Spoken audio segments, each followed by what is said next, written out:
I'm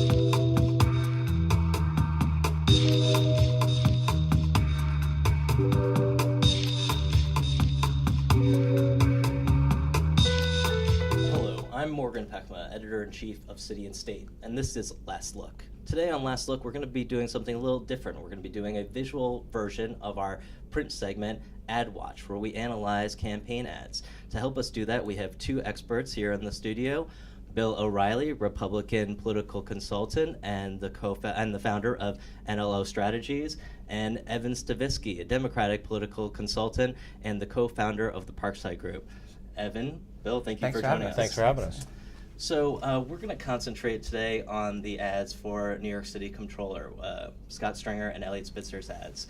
And so let's start off by looking at one of Eliot Spitzer's ads entitled A Fair Shot.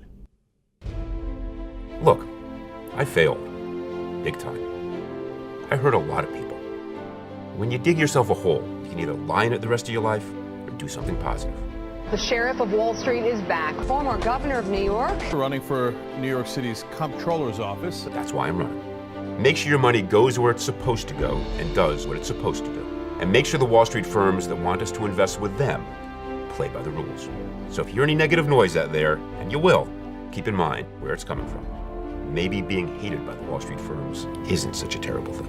Look, when I made billion-dollar corporations pay back low-wage workers, when I pushed to give exploited, undocumented immigrants a real chance, when I was taking on Wall Street firms that were cheating millions of middle-class investors, it was all about the same thing. Everyone, no matter who you are, deserves a fair shot. I'm asking voters to give the same to me.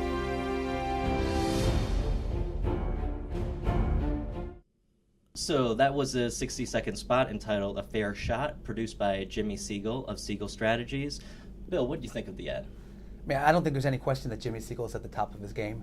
I mean, this is a guy that's going to be studied by film students for a long, long time, and I think he set the bar in political advertising in the gubernatorial race, really, in 2008, I guess that was.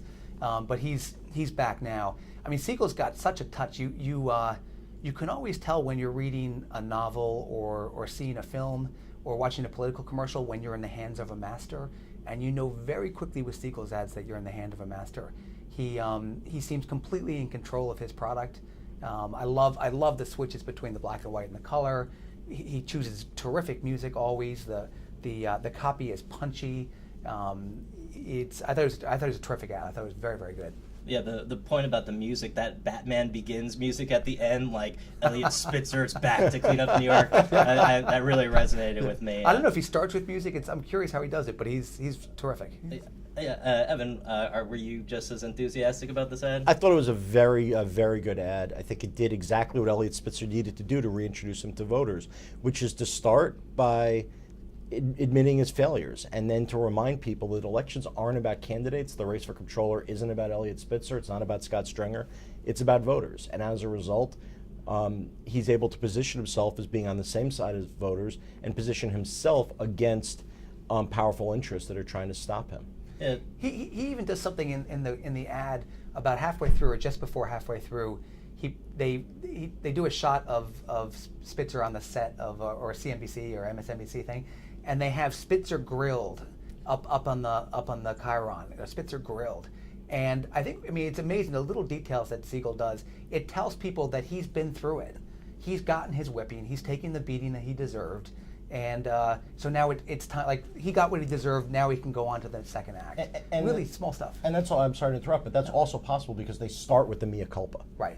The most important thing is that the first words out of Eliot Spitzer's mouth were admitting that his mistakes, and asking people to give him a chance to move on because he's going to fight for them. It's a very effective way to position him. Without equivocation, just right. I mean, owns it. Yeah, it's very nice how he asks for the vote at the end, right? You know, it's very classy and humble, just like he needs to convey to the voters. That's the word that comes through for me is humility. In all the shots, even when he ran for governor, he did shots of Eliot Spitzer. He was trying to do a Lincoln-esque thing. This is in 2008. Was it 2008? It was 2006. It was 2006, right.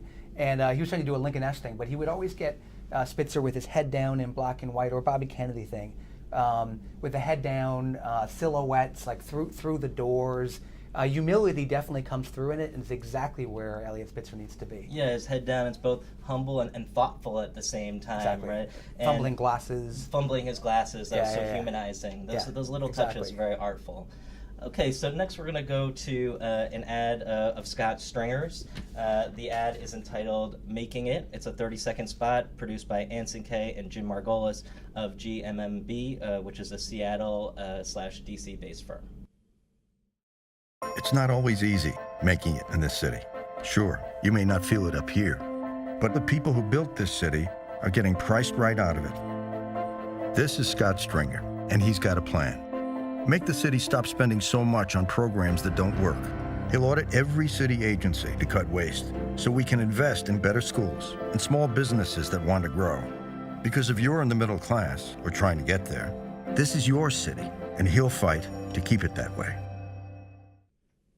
All right, Evan, what do you think of that ad? I think it does the most important thing Scott Stringer needs to do, which is to introduce himself beyond the chattering class and the political class of the city. Scott's biggest challenge in this race, as he trails Eliot Spitzer in the polls, is that he's fundamentally not particularly well known by most voters. So what this does is it lays out a plan. It also, again, tries to position Scott as fighting against powerful interests, not quite as directly as the Spitzer ad did, but it attempts to try to position him on the side of average people and lay out a vision that hopefully will resonate with voters. When he said, that Scott Stringer has a plan, I mean, that kind of rung a little generic for me. Bill Thompson has an ad out right now that he has a plan. Every candidate has a plan. I mean, was that enough to kind of differentiate Scott from the noise of all the mayoral ads that are saturating the airs? I mean, every candidate has a plan. Famously, I think it was Howard Samuels who ran for governor in 1964, and his slogan was Howard Samuels, the man with a plan. He promptly lost.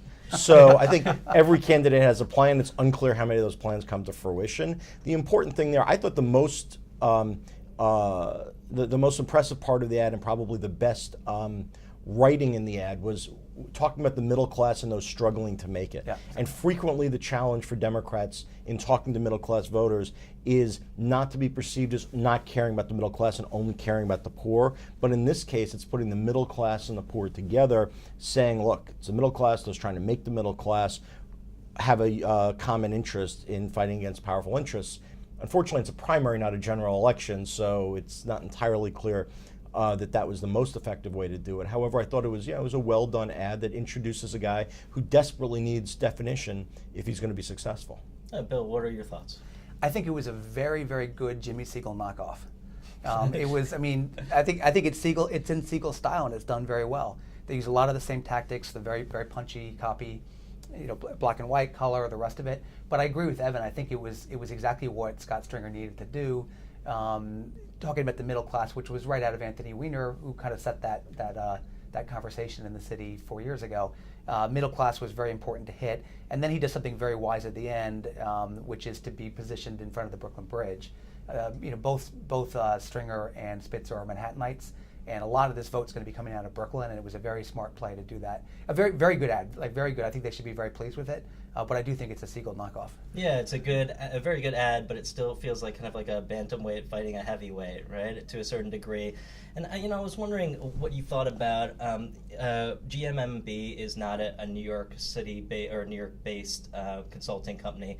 And I've often been of the impression that when outside consultants do New York ads, that they rely upon kind of stock photos, stock footage of New York, and it doesn't have that full Big Apple feel. I mean, was there any sense of that for you? I totally agree, which is one of the reasons I don't always love when IEs come in, even on behalf of candidates that I work with or in general, because they're often coming from thousands of miles away. The iconic shots for somebody from outside the city are Statue of Liberty, things that we don't consider the iconic shots. Like New Yorkers get a much more richer, more local flavor than other people. So I don't think you have the control of an ad if you're not a real New Yorker. You don't have the nuance of it. You don't get the essence of the city. I think ad makers here have that advantage. Look, I certainly think that people who are from New York have a better feel for the city. But Anson K. did work for Anthony Weiner for a long time. I don't think he's someone who needs to get his passport stamped when he comes to town. So I don't know if I had quite the same concerns. I think the most important thing that commercial did was introduce a candidate who badly needed definition. I thought they did a very good job of that. Yeah, I thought it was good. And I don't think that they hit cliches, like visual cliches, like a lot of outside firms did. I think it's a very, very good ad. But often those firms from out of town do hit the cliches. All right, the next ad we're going to see is another one by Jimmy Siegel for Eliot Spitzer. This one is entitled You.